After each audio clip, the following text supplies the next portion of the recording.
Tonight on Bridge City News, the city of Lethbridge is recovering from Snowmageddon. Today we have an update from city officials as to how the snow clearing has been going. We hear from a father and daughter duo who are doing their part in helping those who are unable to shovel themselves.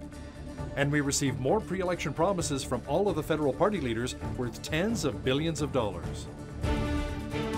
Your nation, your province, your southern Alberta. From the heart of Lethbridge, it's Bridge City News with Hal Robbins. Good evening. Thanks so much for joining us. A 26-year-old Medicine Hat man has been arrested for multiple sexual offenses involving children and animals. Cody Harrell was busted on September 26th following a search warrant at a home in Medicine Hat.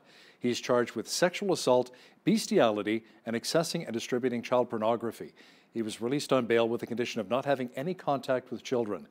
He will appear in court next on October the 17th. Blood Tribe police are investigating after a Blood Tribe man was found dead after being run over by a bobcat. The operator of the machinery was taken into custody, and a charge of driving a motor vehicle while impaired is pending.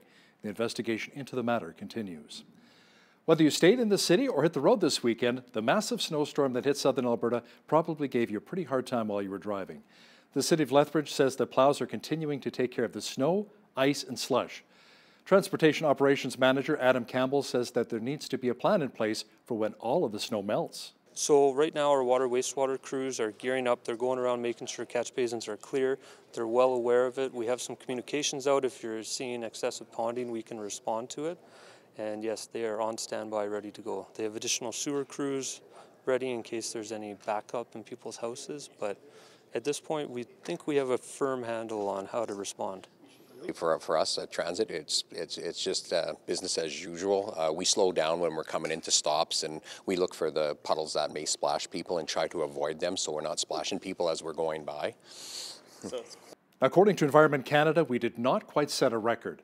The record for Lethbridge on a September day was 55 centimeters of the white stuff, set back in 1968. A no travel advisory for Lethbridge has been lifted, but driving conditions remain treacherous for many as the snow melts away. Northbridge Senior Centre is taking every precaution to ensure the safety and happiness of their clients. Some of our members don't have a lot of social interaction through the weekend, and being shut down for an extra day really does affect them. So we don't take shutting down our centre lightly. A lot of things go into thinking of it, but overall is the safety of the seniors that we're really looking forward to. We have 80 men and ladies in here taking part in this class, and you know, if this class was canceled today, we would have heard an uproar, a lot of phone calls. But you know, I'm happy that most of the members were able to get out to attend the class today. Some people might still be stuck at home, but that's okay. We have a majority of them taking part in the classes, staying healthy, active, and engaged. Ing says the Senior Centre is operational and the facility is fully back to normal. A new online tool will now make financial assistance programs for low-income seniors more readily accessible. The new tool will allow seniors to scan and upload forms, banking information, and receipts. Until now, they had to fax, mail, or drop off those documents in person. Minister of Seniors and Housing, Josephine Pond, says this program is long overdue. The UCP government said that introducing this tool will help the government's commit to reduce red tape. It has been a busy few days for the Alberta Motor Association as many members have had to deal with Snowtember. The organization received double the call volume yesterday and Sunday. In fact, if you needed a boost or had to be towed, you'd have had to wait around 16 hours to see a tow truck. That's a bit of a disconnect from our normal wait time that's usually around 60 minutes or so. And a lot of that has to do with, obviously, the snow. And so when we see that volume of snow in those areas, it does hinder our ability to move around. So mobility becomes an issue, not only for motorists out there, but for our tow trucks as well. So what a lot of our trucks have been doing, they've been going out and actually rescuing members from those areas, bringing them back to a safe place. And when it's deemed safe to do so, they'll go back out and tow those vehicles back in. So hopefully within the next 24 to 36 hours, if the weather cooperates with us, until that point, it's still going to be all available operators, all available tow trucks are going to be out there, making sure we can get to everybody as quickly and as safely as possible. The unforgiving winter dump we recently had was difficult for many of us to swallow, including low-income seniors and those who are physically disabled. Video journalist Naveen Day discovered a father-daughter duo who can be a blessing to so many people, especially when the snow flies. Not all heroes wear capes. In fact, this one only carries a shovel. 6-year-old Emma Olson spends time bonding with her father by clearing snow for the disabled and low-income elderly, and she does it for free. It's just something we came up with last year. We wanted to spend some time together and doing something we like doing, or something she liked doing anyhow, and tried to incorporate it was like how we could help people or give back to the community or whatever, right? And she came up with the snow shoveling idea. The duo charge a fee for those who do have the means to pay. Emma keeps a portion of the sales in a bank account that her father recently opened for her. She tells Bridge City News what she's saving up for. To buy a huggy monkey and stuffies and a horse.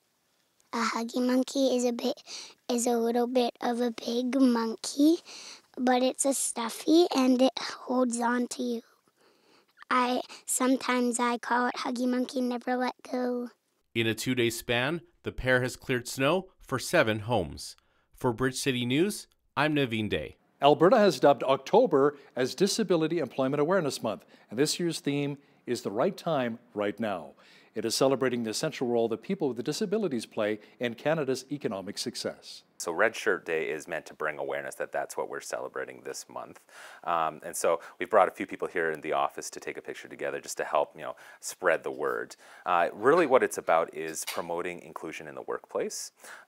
There are lots of different things that are happening in the city of Lethbridge to help promote inclusion. The city itself has been working on that. They have someone who's actually specifically working on a program to bring down barriers for people with disabilities. Aside from that, there are a lot of different organizations that are providing support to people. So there's a lot of great things that are happening. It's also to celebrate the successes of people that are already in the workplace as well. David says as organizations move digital environments, the required skill sets of employees constantly change. While this creates opportunities, it also requires the workforce to change mindsets and adopt an outlook of continuous learning. The Lethbridge Hurricanes welcomed back Dylan Cousins recently from the Buffalo Sabres, and he's already been named the WHL's Player of the Week. In just 2 games, the 18-year-old racked up 6 points. He talked about his transition from the NHL back to the WHL. It's a little surreal of an experience. 6 years ago, if I knew that I'd be skating out there, with Jack Eichel playing against guys like Austin Matthews and stuff, it would have been pretty crazy. I don't know if I would have believed it playing against some of the top stars in the league. But I just was taking everything day by day, learning as much as I could, and just taking it all in. I think just going out there and playing with confidence, and trying to keep that NHL pace that I've been used to the last couple of weeks. I think that's the biggest thing for me, is just coming back to the WHL and making everyone else play to my level. When I'm up there, you're playing against guys who are in their 30s, and then you come back here, you're playing against 16-year-olds. So that's definitely a big part of it, is just the strength and maturity of the players you're playing against. Those guys up there, they're old, they have kids and families and stuff, so coming back here and playing against teenagers, it's definitely easier, but you kind of have that mindset. You got to go out and play like you're still playing against those NHL players. No, he just played good. He played a good game. He came back, and I think he showed that he's put a lot of work in the summer. He's an elite player, and we know that, and it was real refreshing to see him come back and have a positive attitude, and his work ethic was very high, and he just came out and basically did what he does. He's an elite player that can score offensively, and he really stepped up last weekend. The Hurricanes are back in action at home on Wednesday when they take on the Saskatoon Blades at 7 o'clock. On the campaign trail, Conservative leader Andrew Scheer said a Tory government would make it easier for Canadians to get a federal disability tax credit. This pledge comes from an earlier commitment to reintroduce tax credits for transit users and families with kids in sports and art programs. The new Conservative government will implement the Fairness for Persons with Disabilities Act. As part of this act, we will make it easier for Canadians with disabilities to qualify for the disability tax credit. By reducing the number of hours spent every week on life-sustaining therapy needed to qualify from 14 to 10. And by expanding the definition of what counts as life-sustaining therapy to include the time it takes to prepare dietary and exercise regimes and to determine dosages of medication and medical food. Meanwhile, Liberal leader Justin Trudeau is holding a roundtable discussion on gun control with Southern Ontario mayors.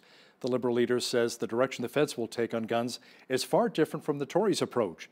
The Liberal plan includes outlawing the semi-automatic AR-15, a gun that was used in many of the recent U.S. mass shootings.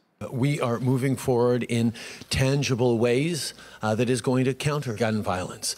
We made deeper background checks.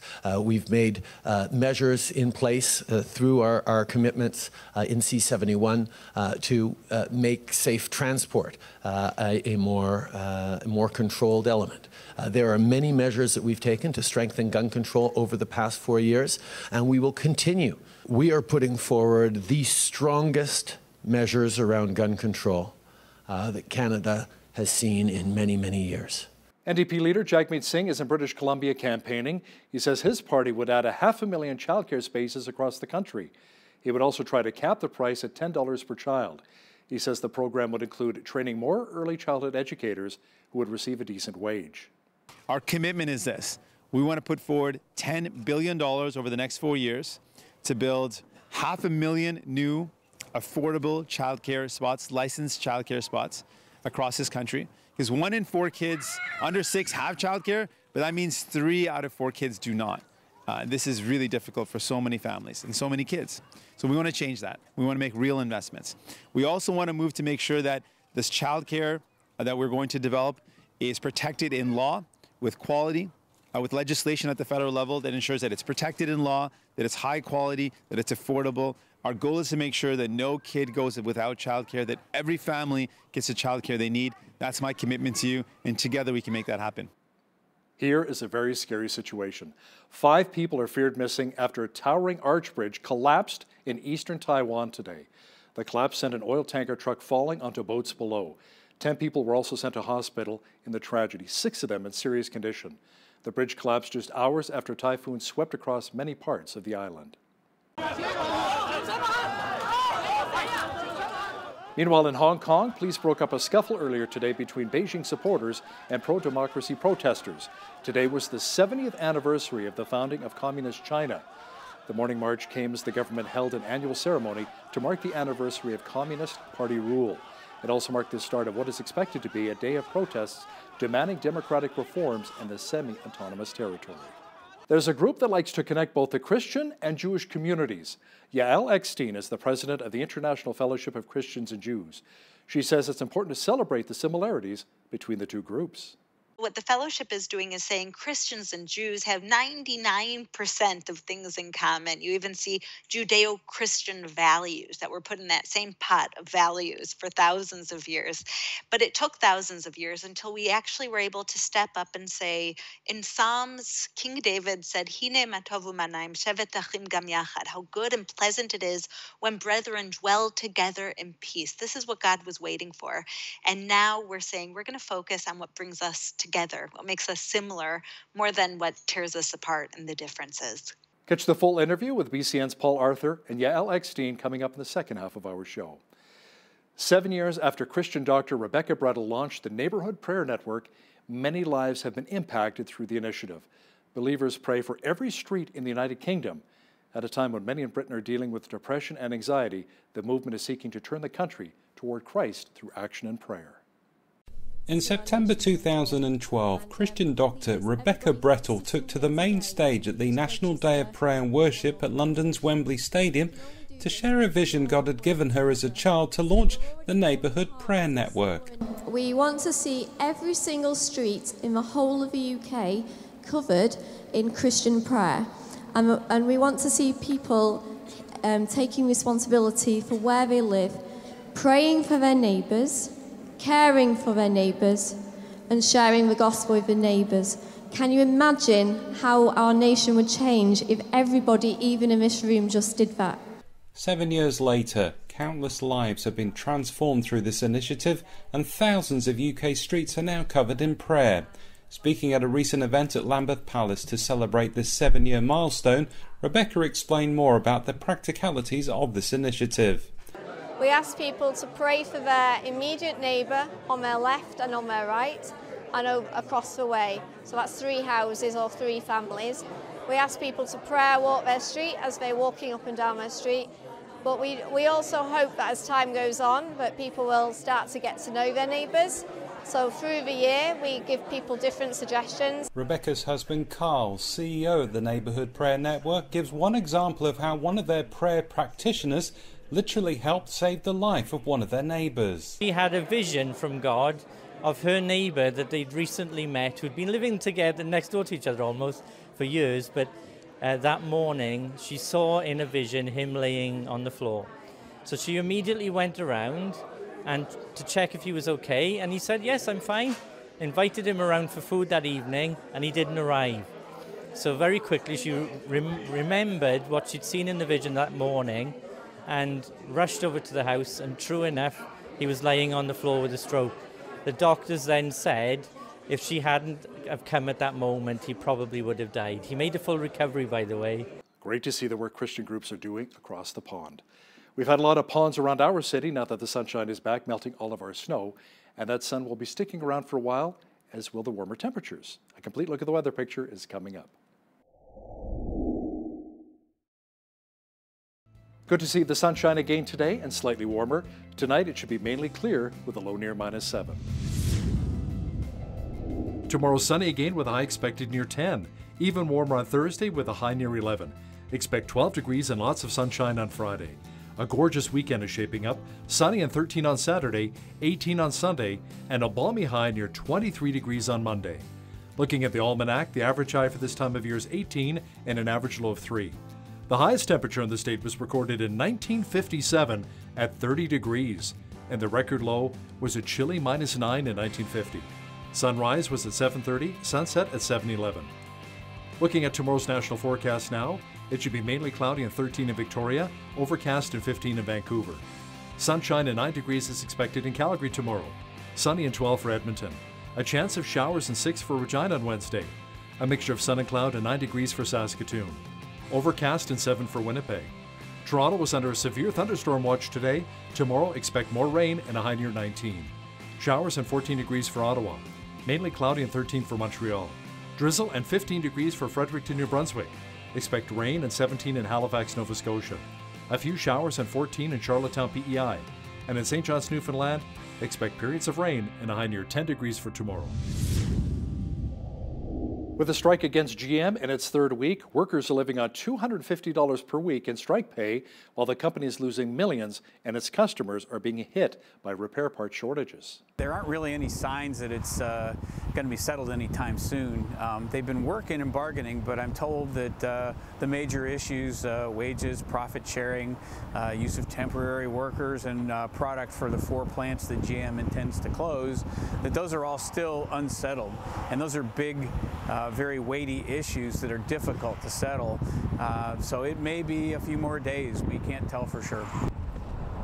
When they go on strike, they have a big strike fund. It's about $750 million, and they start paying out of that strike fund.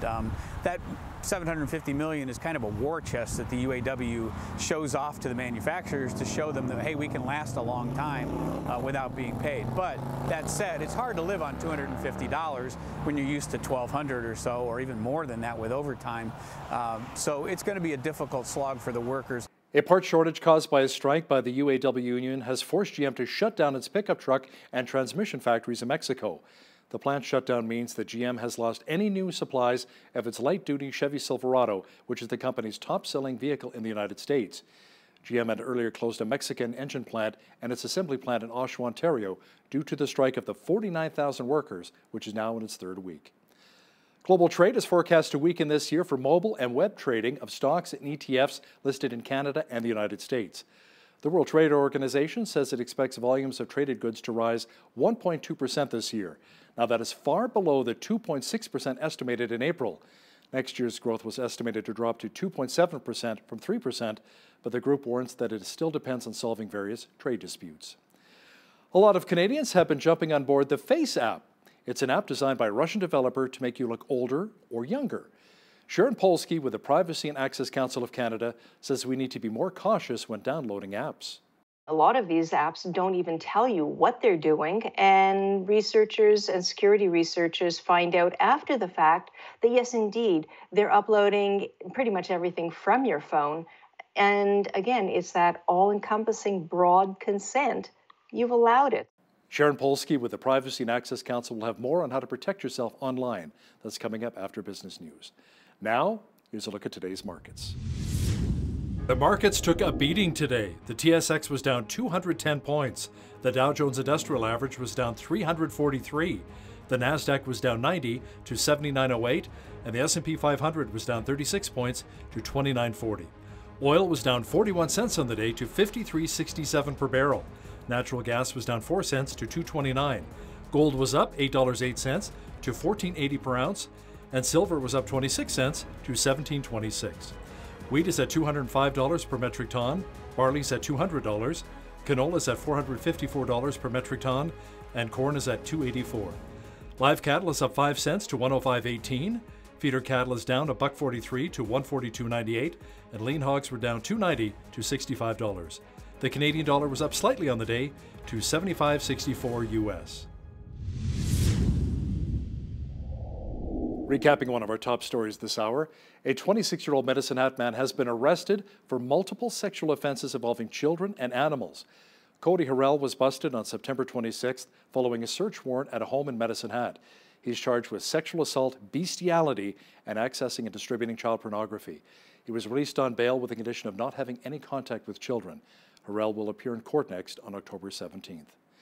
The International Fellowship of Christians and Jews likes to celebrate the similarities between Christians and Jews. Up next, Paul Arthur chats with Yael Eckstein, president of the group, who talks about how they overcome and celebrate their differences. That interview is coming up. But first, here's a look what's happening in and around your community. Here's your Bridge City News Community Calendar. Empty Arms is a self-help group for families who've experienced miscarriage, ectopic pregnancy, stillbirth, or neonatal death. Come and find support from those who understand what you're going through. This group meets the first Wednesday of every month from 6:30 to 8:30 p.m. at the Family Center in the Lethbridge Center Mall. For more information, call 403-320-4232. Come for an amazing time to the McNally Community Association's Tex-Mex Fiesta fundraiser on Saturday, October 19th at the McNally Community Center. The evening begins with dinner at 7 p.m. with entertainment at 8 and a barn dance at 8:30. Music provided by the Great Canadian Barn Dance Band. Plus, a silent auction and raffle draw will be taking place at the event. Tickets are $50 per person and can be purchased at Western Stockman. For more information, visit mcnallycommunity.ca. The Galt Museum and Archives is hosting a Halloween Spooktacular on Saturday, October 26th from 1 to 4 p.m. Come for a family-friendly afternoon where you can play games, decorate a pumpkin, make a trick-or-treat bag, and other fun crafts. Plus, go on a tour of the building, hear spooky ghost stories, and enjoy free popcorn and caramel apple slices. Admission is free. For details, visit galtmuseum.com. And that's your Bridge City News Community Calendar. We live in a world of ever-changing technology, new phone apps, social media, online storage of data, but how much of our personal information is being stolen? Sharon Polsky is with the Privacy and Access Council of Canada president and joins me now from my hometown of Calgary. Sharon, welcome back to BCN. Always a pleasure. Face app has been in the spotlight once again over privacy concerns. Now, it's a Russian app that was developed and it applies filters to photos, making somebody look younger or older.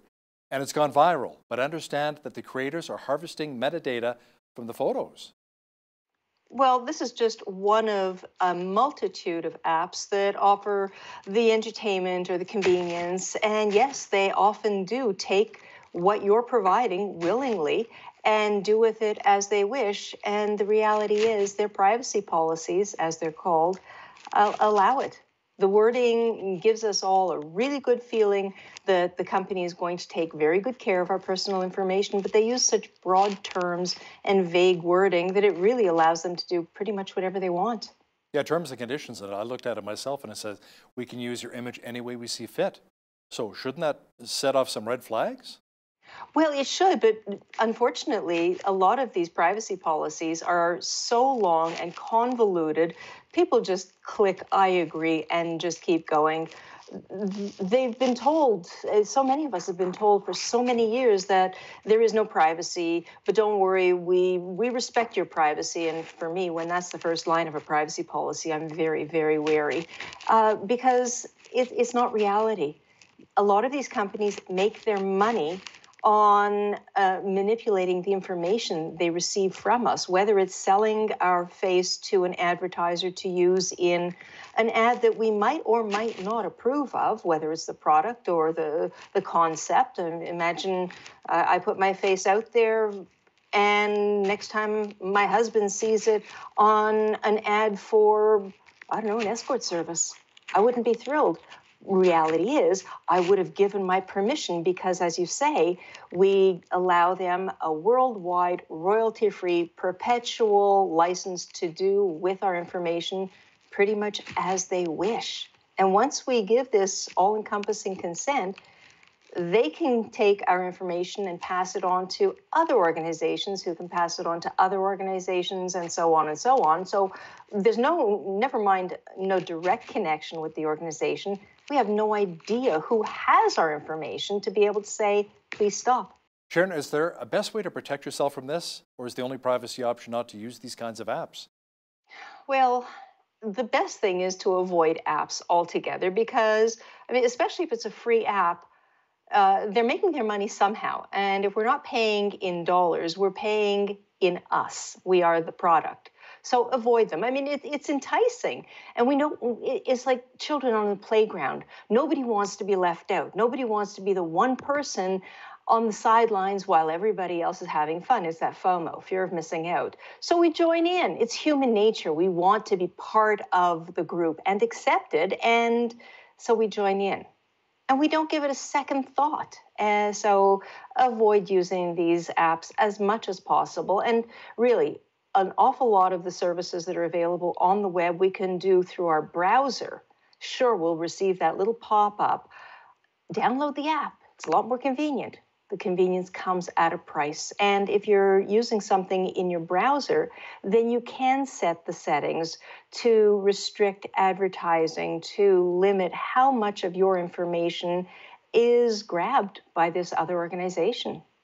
Now, is it true that an app like FaceApp could potentially download not just one picture, but maybe your entire photo collection you have on your phone or your computer? Well, that's the problem. A lot of these apps don't even tell you what they're doing, and researchers and security researchers find out after the fact that, yes, indeed, they're uploading pretty much everything from your phone. And again, it's that all-encompassing broad consent. You've allowed it. So go into your phone settings, and every time there's an arrow, click on that selection and dig as deeply as you can and go through all of the potential settings and restrict. An app like your, I don't know, something that uses the microphone. Does it really need to have the camera? Does it need to have access to your location or your contacts? Turn it off unless it's absolutely necessary. And there's an awful lot of settings you can turn off so that it only turns on when you are using that app. And when you stop using it, turn it off completely. And the other thing you have to be very careful of is power. Something as simple as powering up your phone, whether it's in the hotel lobby or the school or an airport, coffee shop, it's really easy and quick to pop in the cord into your phone and the USB into the handy USB outlet, but you don't know what is behind that outlet. So there's something, it's actually called a USB condom. And it really and truly, and it's just a few dollars, under $15 usually. And you put that, you plug your phone cord into that, and that goes into the charging outlet on the USB side.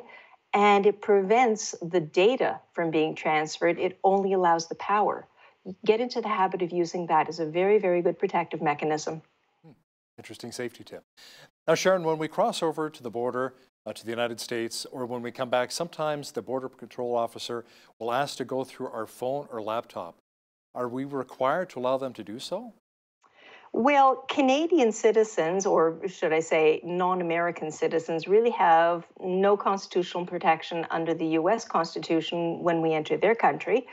Same thing when we're going into another country. And when we come back into Canada, the border guards, their job essentially is to prevent illegal activity, illegal materials from coming into the country.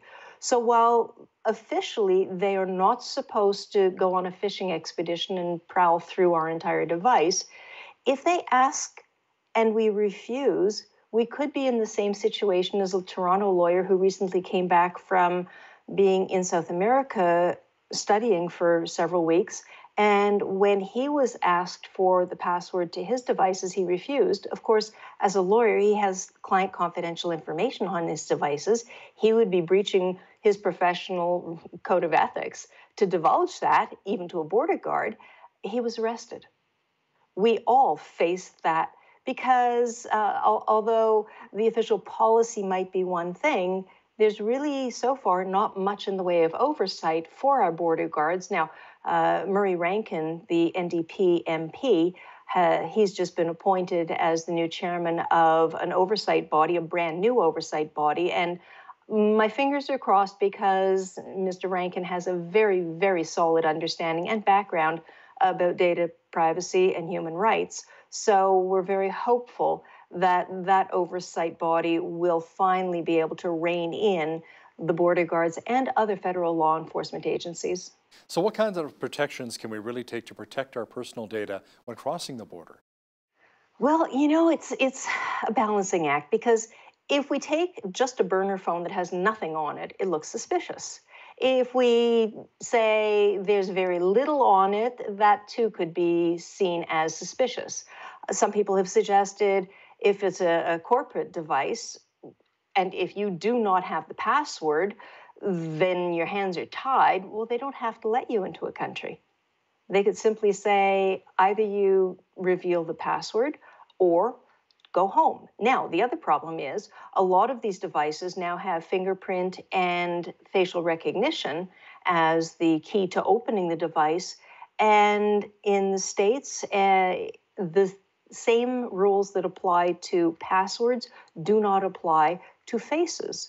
So imagine the border guard holds up your phone and says, "Is this your phone?" You look at it, there, it's open. If you turn it off, that just stalls the process. Really, it's a matter of keeping things clean. Don't carry more information than you absolutely must. If it's possible, just take a device that has nothing but the information that you absolutely have to carry with you. The rest of it, if you can leave it at the office and get access to it remotely, it's safer. But then again, VPN services aren't always what they're billed to be. Many times when I'm out in public, I'll go to a fast food restaurant or maybe the airport, I'll use the public Wi-Fi. What information can others access from our phones or computers if we use their Wi-Fi?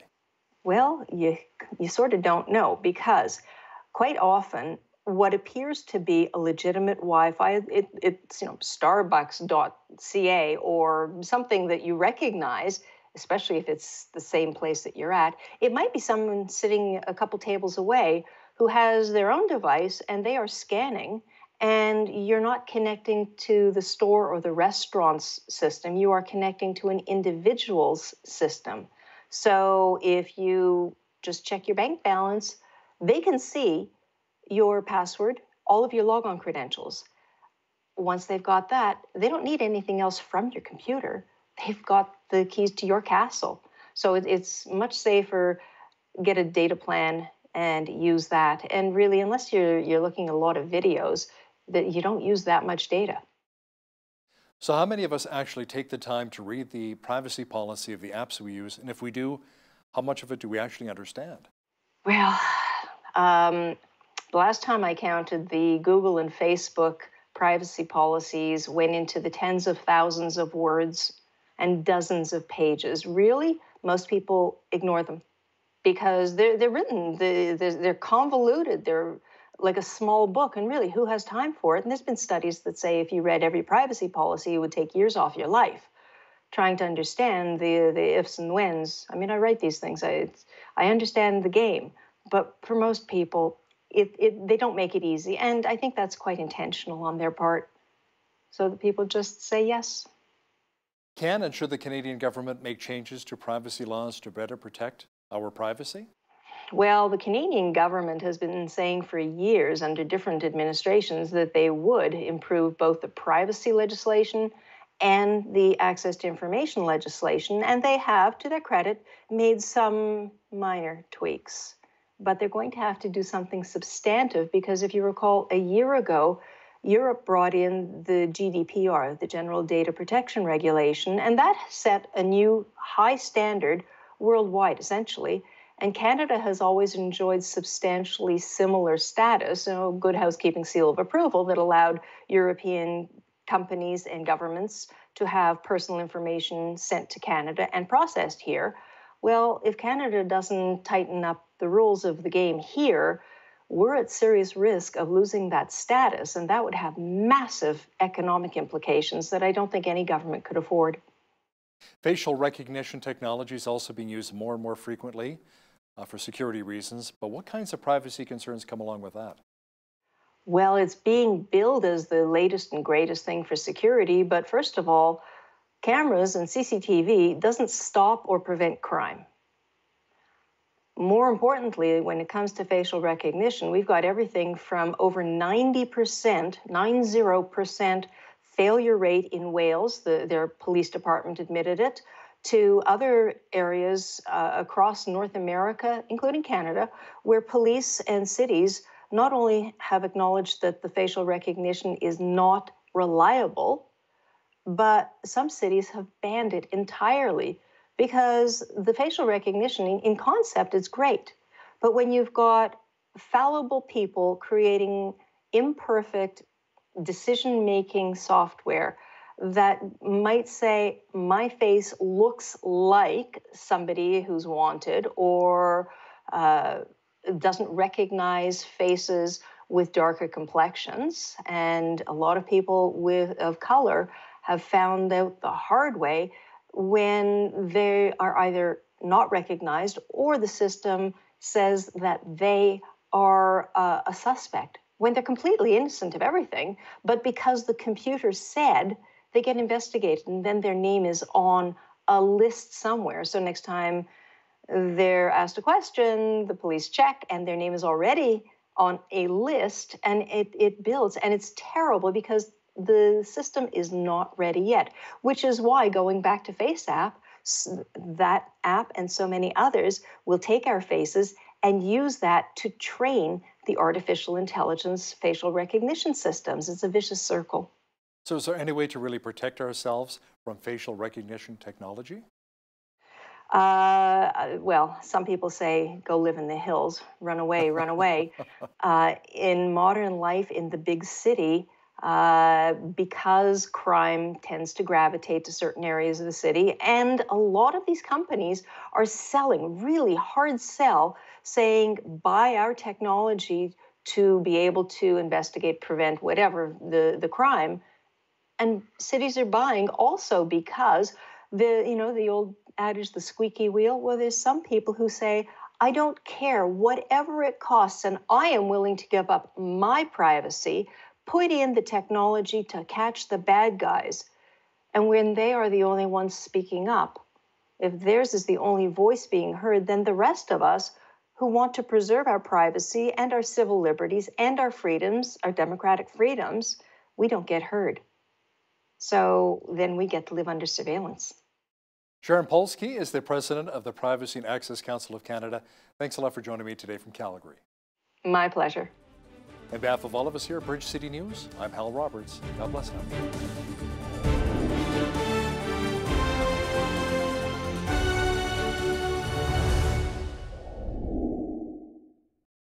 The tiny nation of Israel always seems to be in the news, and often it's being criticized. What is it about this nation that has the attention of the world? Is it something spiritual? And many Christians believe that is the case. Our guest today joins us from Israel, Yael Eckstein. She is the president of the International Fellowship of Christians and Jews. Their TV program, Christians and Jews, airs right here on Miracle Channel on Sunday afternoons at 5 p.m. Mountain Time. So welcome, Yael, to Bridge City News. Good to have you with us. Thank you so much. I'm glad to be here with you. You bet. Well, first of all, can you tell us, Yael, for any viewers not familiar with your organization, tell us a bit about International Fellowship of Christians and Jews. Okay, well, the fellowship was founded around 37 years ago by my father, Rabbi Yechiel Eckstein, and it was started as an organization whose vision was to really bridge the Jewish and Christian communities and shared vision, brotherhood, communication, love for the first time in 2,000 years. And what it turned into was an organization that's really partnering with God to bring biblical prophecy to fruition and fulfill the biblical mandate to feed the hungry, clothe the naked, shelter the poor. Wherever you throw a stone in Israel, you'll see the fellowship, which represents Christians who stand with Israel. That's really interesting. Now, sadly, your father, Yechiel, died earlier this year. Now, has it been difficult for you to pick up where he left off? Well, one of the first questions people asked me after my father passed away, and I was voted president-elect by the board around a year before he passed away suddenly. And so immediately I filled those shoes, and people said, Yael, you have very big shoes to fill. Do you think you're going to be able to do it? And I said, well, his feet were a lot bigger than mine, so I'm not going to try to fill his shoes. I'm going to just try to wear my own. And so it's definitely been a journey of really carrying on my father's mission. I worked side by side with my father for over 15 years. And so from the side of the organization and carrying on the mission and the vision, I feel more than prepared. But on the other side of losing a father, that's something you're never prepared for. Right, yeah. Yeah, that's a process. It's ongoing, isn't it? But on the other hand, again, you've had quite a bit of experience working side by side with your dad, so this is not new to you. Could you tell us, how do you go about building bridges with Christians? What does that involve, practically speaking? Well, it's something spiritual. The fellowship isn't just an organization, a philanthropic organization that's saving lives. We're doing that too, but it's rooted in spirituality. We have so many of the same values, of the same vision, of the same love for Israel, the love for the Bible. What Christians say is that we're grafted onto the rich olive tree of Israel. And so for any Christian who studies the Bible and studies both the New and Old Testament, Israel is fundamental to their faith. And so the fellowship is really a conduit that Christians can use to express that love, to be part of this biblical prophecy coming to fruition. And it's a bridge of understanding that we're different. God created us different. But he also commanded us to love our neighbor like ourselves. What's the key characteristic of a neighbor? That they're different than you. And so what the fellowship is doing is saying Christians and Jews have 99% of things in common. You even see Judeo-Christian values that were put in that same pot of values for thousands of years. But it took thousands of years until we actually were able to step up and say, in Psalms, King David said, Hine ma tovu manaim shevet achim gam yachad, how good and pleasant it is when brethren dwell together in peace. This is what God was waiting for. And now we're saying we're going to focus on what brings us together, what makes us similar, more than what tears us apart and the differences. Yeah, it's better to focus on that, I think, as well, for sure. And of course, we need to remember that Jesus was born into a Jewish family. That's kind of key, isn't it? Tell me, how many Jews have now returned to their homeland, making Aliyah? Do you have any ballpark numbers? I know it's a fairly high number, isn't it? Well, the fellowship has helped over 180,000 Jews make Aliyah from non-Western countries. So this is from the biblical land of the north of the former Soviet Union and Russia. We've helped return 2 lost tribes to Israel, the tribe of Dan and Manasseh from Ethiopia and India. Wow. I believe that, yeah, it's awesome things happening. I believe that the reason why God has blessed this ministry is because we are standing together. When we stand together, God brings biblical prophecy to fruition. So it's truly awesome to see.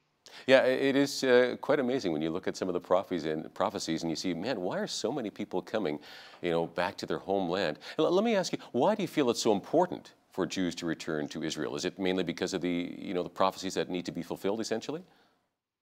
Well, I think it's a few things. I think that the prophets saw what we call these end of days when Jews will be threatened and killed and targeted all across the world. It's my grandfather is a Holocaust survivor. We're not even, uh, we still have Holocaust survivors alive today.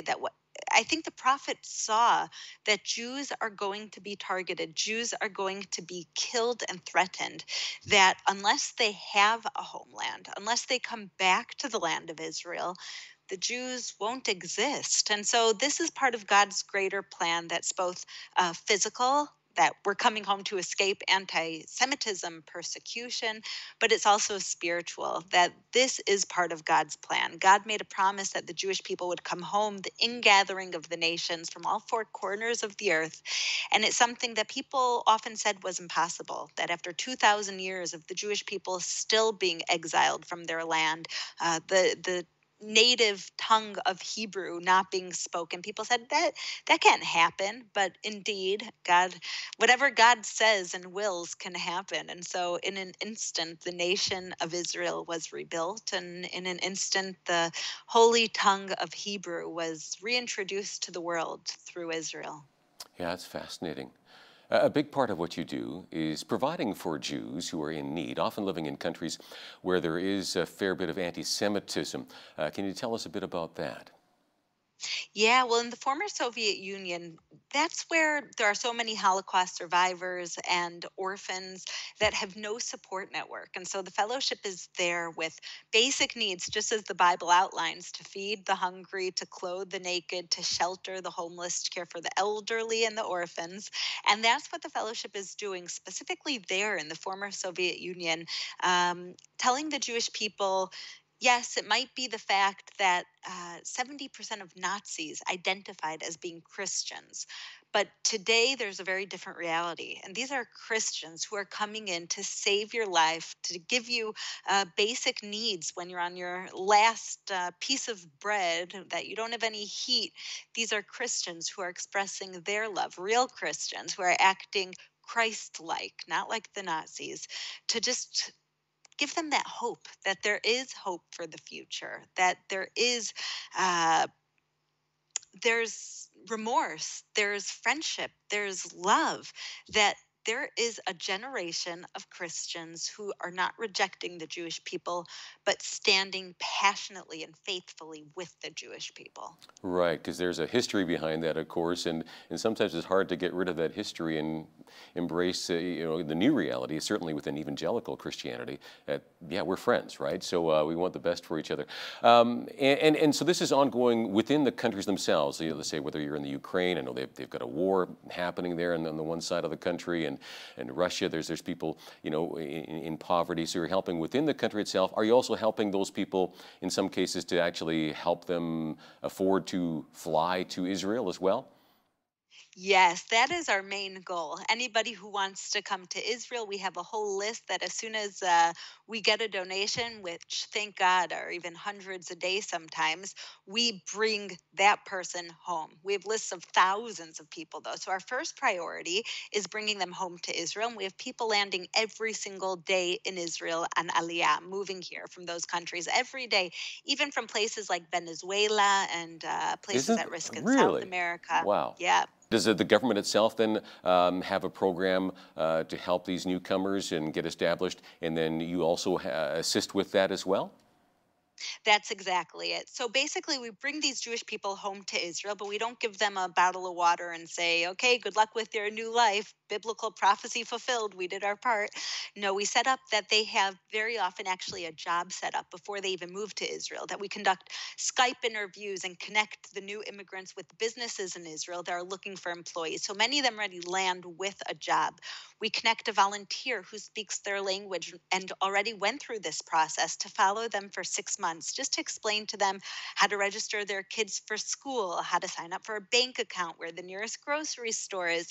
Things are very overwhelming for new immigrants that don't speak the language. And one of the things that these volunteers do as well is let them know that they are accessible for government aid as well, to teach them how to speak Hebrew, for example, and make sure that they apply and get all those benefits. So it's really kind of a big brother type of program that's most effective and most cost effective. May I ask about the general population of Israel? Are they getting weary? Do they get kind of a tired of, oh man, all these people coming back? Or is there a general consensus, we want to see more of this, we're glad they're coming back to Israel? What's the sense? Well, I was just in America this summer for a few weeks, and what I saw was that the hottest topic right now of debate, and that's unfortunately tearing people apart, is the issue of immigration. And I realized that Israel is the only country in the world, I think, that not only brings in certain amount of immigrants, but that celebrates every single immigrant who wants to come home, that they're able to. Anyone who is Jewish, they are allowed to make aliyah, and by the time they leave the airport, they have citizenship. No tests, no Wow. process of 6 months or a year. That as soon as any Jewish person who wants to move to Israel wants to move to Israel, they get 100% citizenship immediately. And not only that, when they land in Israel, every single flight, which is every single day that the fellowship brings to Israel from different countries, has hundreds of volunteers who are at the airport singing and dancing and holding up signs and giving them hugs. And we have the press here who's excited to welcome them in and features their stories. So it's very unique. And I think it's because, like I said, it's prophetic. That is very, very interesting. Now, thanks for sharing that. Now, much of your financial support does come from evangelical Christians. And one of your father's dreams, I understand, was to build an international center for Christian outreach in Jerusalem to connect with the many Christians who visit Israel each year. How is that coming along? Thank God it's coming along amazing. I always say my father was a visionary, and in order to be a visionary, you have to do things without it necessarily making sense. That he started the fellowship when everyone said it's impossible to bridge Jews and Christians after 2,000 years. Come on, what do you think you're doing? And it was a calling from God that he believed in, and therefore God blessed it. And it's very similar with this building.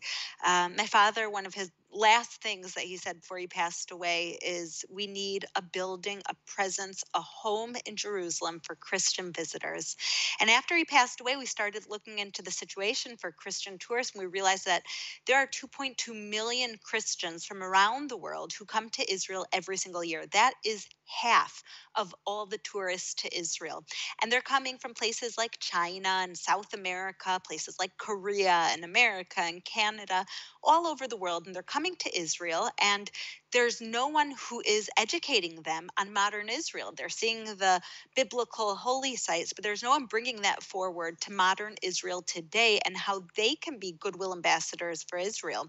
And what that means is that they're seeing the holy sites, but they're still very open to being influenced by BDS and Christ at the Checkpoint, who are trying to tear apart modern Israel and destroy modern Israel. And so what we're doing in the center is actually taking these 2.2 million Christians each year who are visiting Israel and having this amazing spiritual experience, and we're educating them on how they can go back to their homes and be ambassadors for Israel. Okay, that is very interesting. Well, good on your father and for you for continuing that as well. Can you briefly comment on this growing boycott Israel movement we are seeing in the Western world?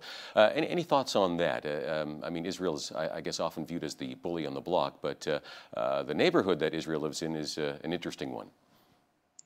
Yeah, Israel is a nation of God, and we are an army of God. And in fact, we take all measures to protect Israel, but we take such extreme measures to protect the lives of our enemies as well that the U.S. Army even said, why are you setting standards that we can't keep up with? For example, if we know that there's a terrorist in a building in the Gaza Strip, Israel doesn't just go and bomb the building, which most countries were if they knew there was a terrorist planning an attack on their soil and civilians. Israel first sends what they call a knock on the roof, a fake bomb on the roof, and flyers saying, everyone evacuate this building, we're about to destroy it because of the terror activity. So they have an opportunity to leave.